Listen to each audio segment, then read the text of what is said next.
Antes de mais, muito obrigado a todos pelo convite que foi feito. É com muito gosto que vou falar o mais devagar que conseguir, para tentar ser compreendido,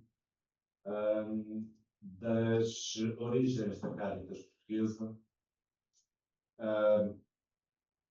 nos anos 40, portanto, no pós-Segunda Guerra Mundial, e tenho algumas observações prévias. A primeira, o que eu vou dizer é tudo muito empírico ainda, muito assente na análise da documentação de arquivo que foi organizado pelo PSER, algo incipiente, porque a crítica, a comparação das fontes ainda carece de várias fases, e a problemática geral, que acaba por ser a ação social dos católicos, neste caso com conexões no estrangeiro, com uso de canais diplomáticos, ligação a movimentos transnacionais, logo após o segundo conflito mundial, não é, eventualmente, tão trabalhado quanto isso.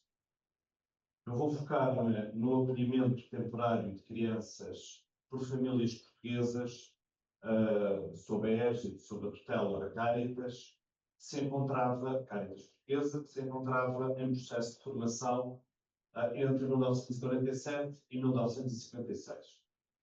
As minhas questões de fundo são as relações entre a Igreja Católica e o Estado português ditatorial de Salazar, no novo cenário da Guerra Fria emergente no pós-Segunda Guerra Mundial, com o novo alinhamento do salazarismo, onde o seu anticomunismo permitiu deslocar-se para a proximidade das democracias ocidentais.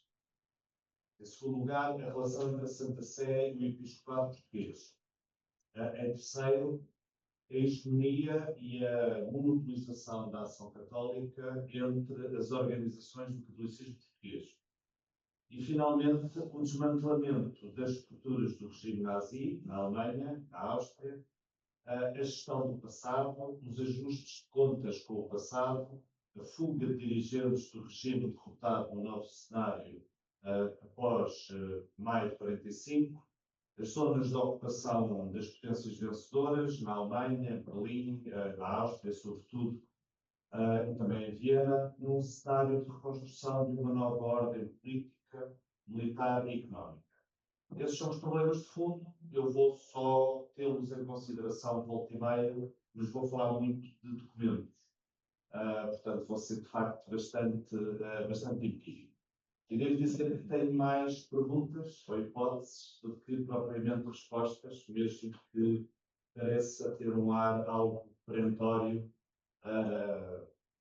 em algumas das afirmações. A imprensa portuguesa, no dia 31 de janeiro, na realidade, no dia 2 de fevereiro de 1947, fez eco da chegada, aí sim, a 31 de janeiro, de 46 crianças austríacas, entre os 5 e os 10 anos, que eram mencionados pela imprensa como filhos de trabalhadores que perderam os bens devido aos bombardeamentos de Viena.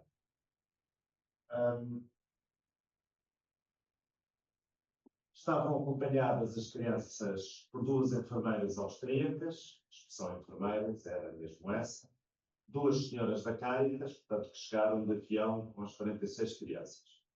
No aeroporto de Lisboa encontravam-se Fernanda Jardim, da Cáritas Portuguesa, o padre Victor Wurzer, capelão da comunidade de língua alemã em Lisboa, e responsáveis do aeroporto, por um lado, e da TAP, nessa altura já havia distinção entre a ANA e a transportadora propriamente. Essas crianças dirigiram-se depois da chegada para a colónia de férias da FNAP na Catarina. Portanto, para lá do Tejo.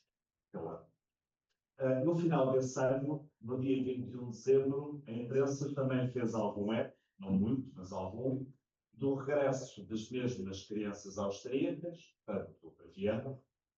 No dia anterior, tinham feito uma visita ao Carmelo em Fátima, onde se encontrava Alice Deusdado, uma das senhoras da Cáritas que as tinha acompanhado no início do ano, em fevereiro, portanto, 10, se as minhas contas estão bem, 10 meses antes.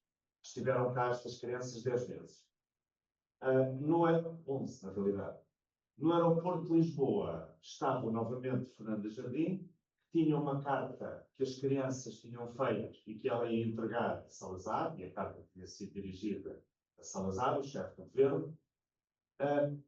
Tinha também algumas ofertas para as crianças que iam regressar, ofertas do Secretariado Nacional de Informação, a estrutura de propaganda do regime, e estava também presente a mulher do Presidente da República, Maria do Carmo Fragoso Carmona.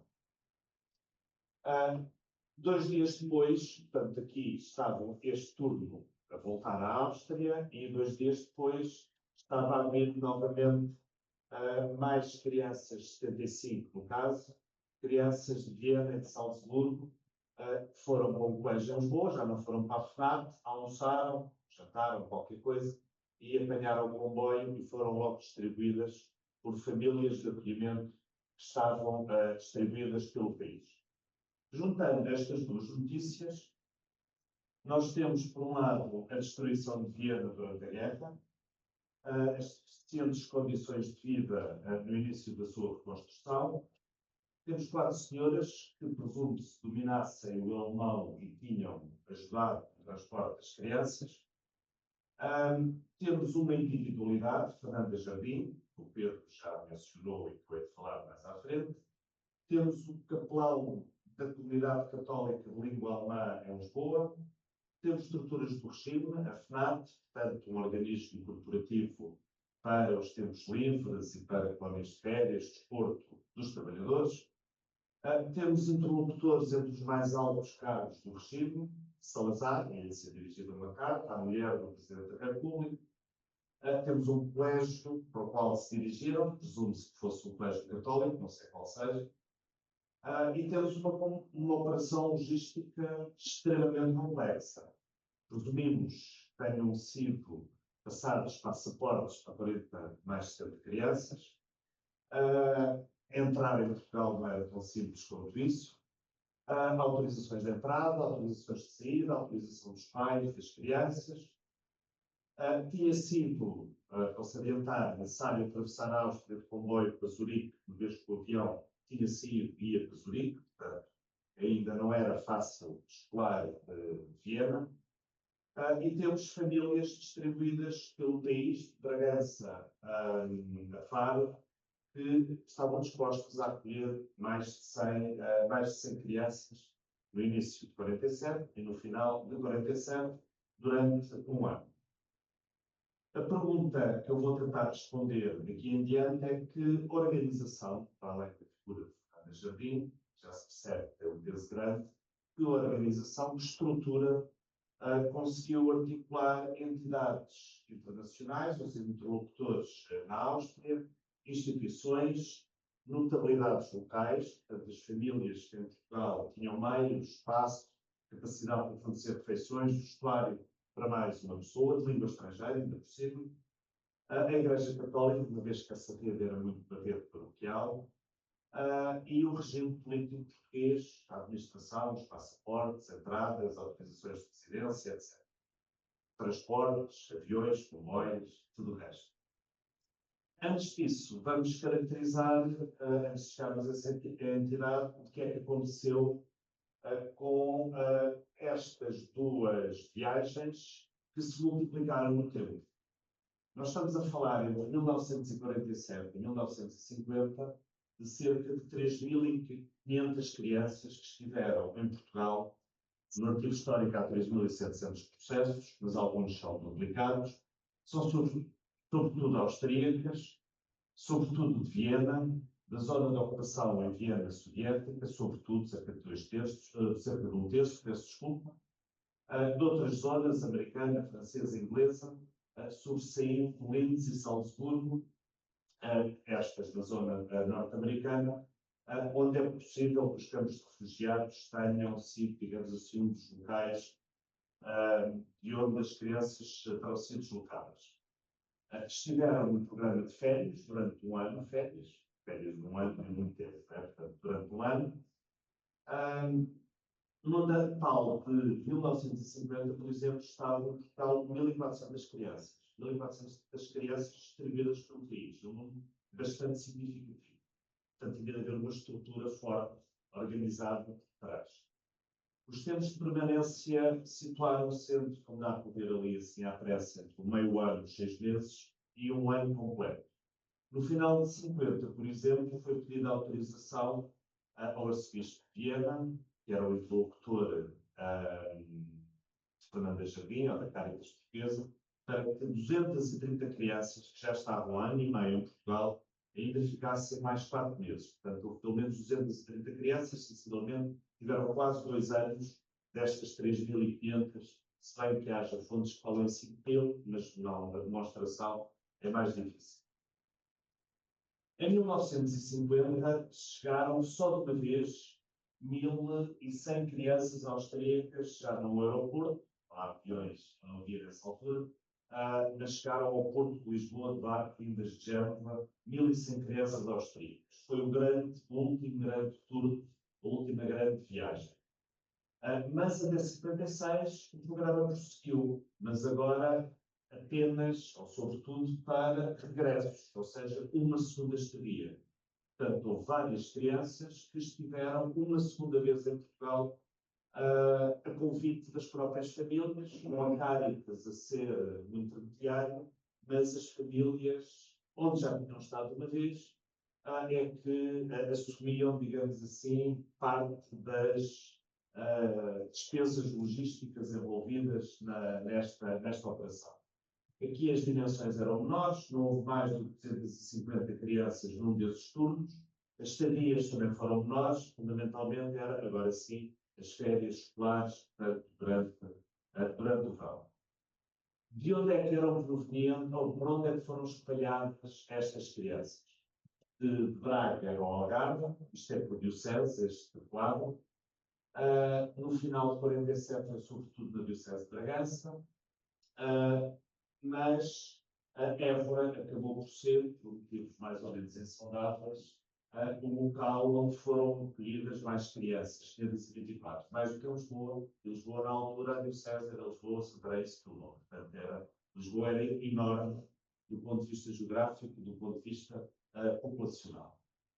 O Porto está a uma distância considerável de Évora e também de Lisboa, apesar de ser, obviamente, muito mais populoso, como nós sabemos.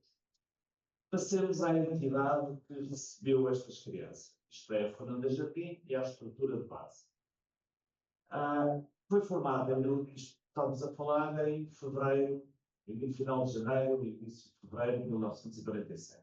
6 meses antes, em maio de 46, foi criada uma associação composta por sócios, portanto, uma associação base, das bases.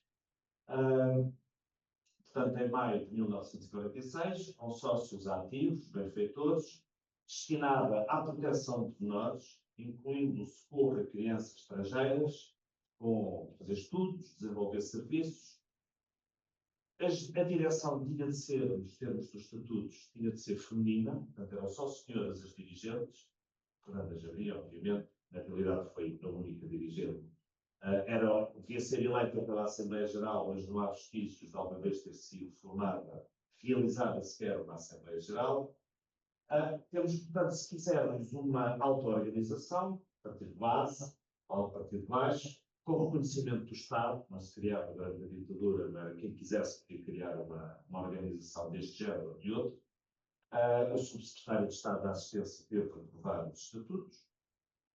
E foi esta entidade que até 56 foi responsável por este programa das 3.500 crianças austríacas, algumas alemãs, também francesas, que estiveram, em menores quantidades, estiveram em Portugal neste período. Em 56, esta organização extinta é formada uma outra pelo Episcopado Português, e agora sim, a partir daqui já temos de falar da Caritas Portuguesa que hoje existe, que é criada a partir de cima, portanto, pelos bispos, ou melhor, é criado pelo Patriarca de Lisboa, e é curioso que diz que está a proceder à criação da União de Caridade Portuguesa, agora já entre parênteses Caritas. A expressão Caritas, a expressão latina, era usada uma linguagem corrente, mas consagrada nos estatutos da Caritas só em 76. Só aí é que a União de Caridade Portuguesa também passou a ser conhecida por Caritas Portuguesa. Aqui em 56 só Caritas, em 76 Caritas Portuguesa. Mas até o logotipo nos anos 50 já falava em Caritas Portuguesa. Mas dizia que o Patriarca de Lisboa, Cardeal Sarjeira, queria esta extinta, a outra extinta, os sócios fundadores, benfeitores, etc. Esta é criada, passa tudo de uma para a outra. Esta é criada pelo Cardeal Sarjeira, por recomendação da Santa Sé. Portanto, durante um ano, o Cardeal Sarjeira, sabendo bem o que estava a acontecer, não vê necessidade desta, uma entidade desta natureza.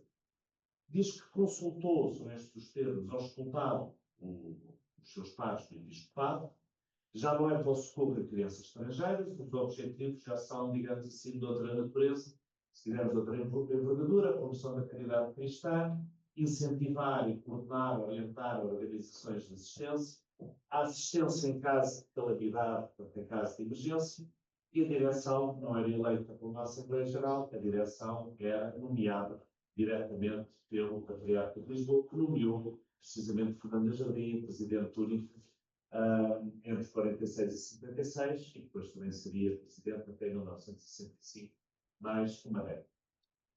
Quem era então Fernanda Jardim? Eu não vou dizer tudo e também não sei tanto quanto disse Fernanda Jardim. Posso dizer que era filha do presidente da Cruz Vermelha Portuguesa, em exercício, isto em 1946.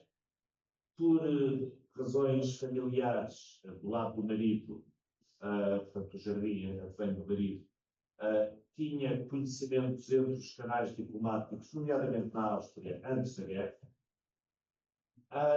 Muito provavelmente por isso os filhos terão estudado alemão e conhecia a comunidade de língua alemã em Portugal, o tal padre Vítor Furza.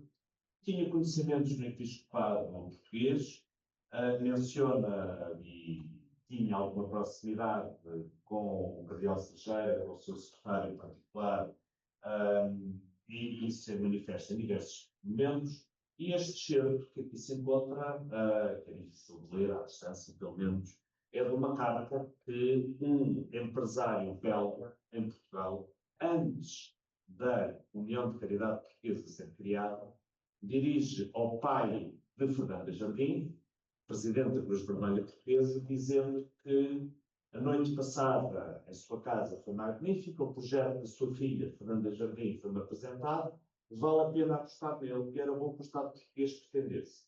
E o projeto de Fernanda Jardim era, em 46, receber crianças, no caso belgas, dizia este empresário belga, no caso belgas, porque as crianças vão ser as melhores embaixadoras de Portugal no estrangeiro. As crianças vão crescer, uma boa experiência em Portugal será uma ótima imagem de marca de Portugal no estrangeiro, e isso é, digamos, bastante valorizado. Doutor Nuno, 10 minutos, por favor. Ok. Um mês depois da Caritas ser criada, Fernanda Jardim dirige uma carta a ela e a tal Alice Deusdado, carta é assinada por ano, mas isto é uma cópia, ao Presidente do Conselho, a Salazar, dizendo que neste mês, esse mês, a União de Caridade de Vida, a União de Caridade Portuguesa, já tinha estabelecido relações, contactos com a Pontifícia Comissão de Assistência, com a União Suíça de Caridade, com sede em Lucerna, com o Centro Católico de Paris, com a Caritas Americana. Nós sabemos, por outros motivos, eu vou acelerar para tentar chegar ao fim, que Alice Deusdado, na tal viagem inicial de fevereiro de 1947, chega com as crianças depois de estar em Lucerna numa conferência internacional que reuniu representantes de organizações do centro da Europa e também de Portugal, no caso Alice Deusdado, com a qual Fernanda Jardim mantinha relações com a União Suíça de Caridade, como eu disse há pouco. O objetivo desta conferência era lançar um movimento supranacional de irradiante solidariedade cristã, estou a citar, O secretariado da entidade que aqui nasceu, que ainda não é Caritas Internacionais, mas o secretariado era assumido pela União Suíça de Caridade, do Monsenhor Giuseppe Crivelli, que seria outra figura conhecida correspondente de Fernando Jardim. Forneceu, ainda antes da União de Caridade Portuguesa, os estatutos da sua organização para servirem modelo, pela ponderar. Passou-lhe um atestado de idoneidade, no sentido de dizer que tinha relações na Suíça, ele que era um senhor que dirigia a União Suíça de Caridade. Ele facilita os contactos com o arcebispo de Viena para os primeiros transportes e para os demais, facilita as deslocações de comboio entre Viena.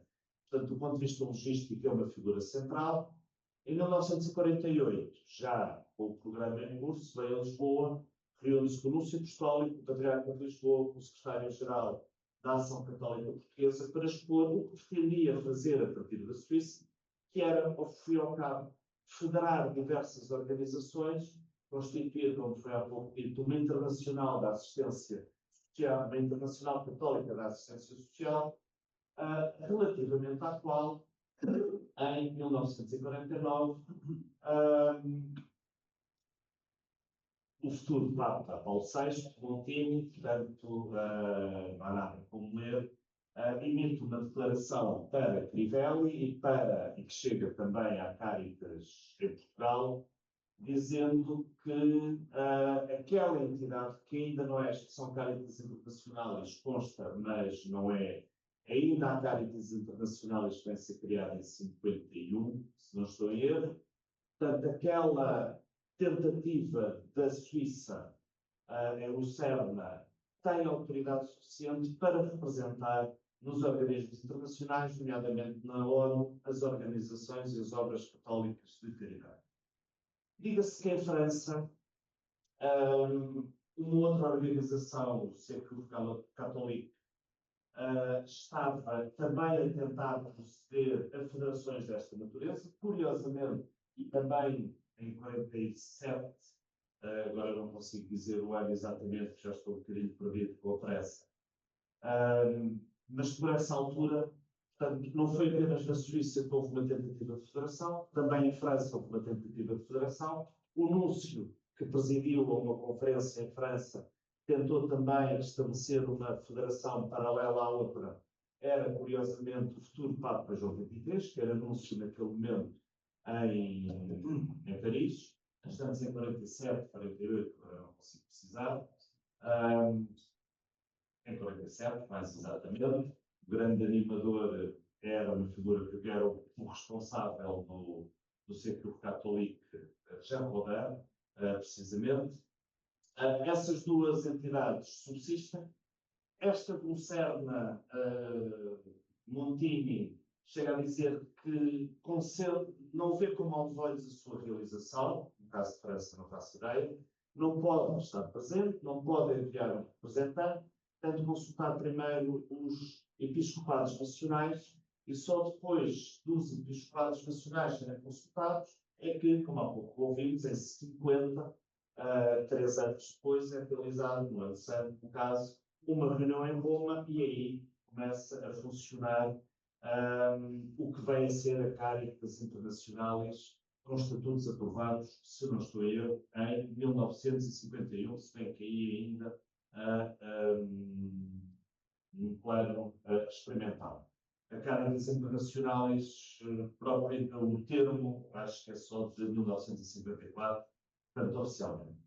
Bem, esta senhora que está aqui é Fernanda Jardim, numa reunião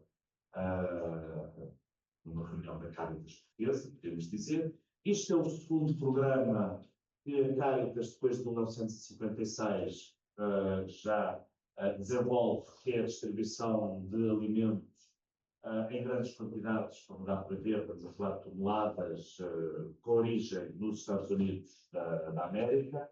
Aqui também dá para perceber a dimensão do aproveitamento dos sacos, etc.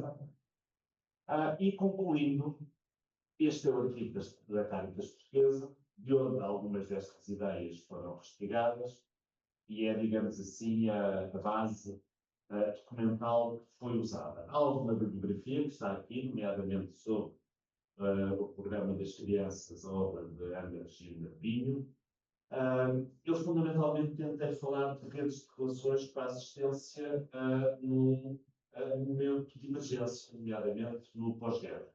Relações informais, relações pessoais, relações que envolviam diplomatas, empresários, o Patriarca de Lisboa, a Ação Católica, a comunidade germânica em Portugal no pós-guerra, com tudo o que tinha de complexo. Portanto, virem alemães depois da guerra, ou austríacos, depois da guerra, para Portugal, poderia ser uma escapatória para dirigentes nazis trazerem os seus filhos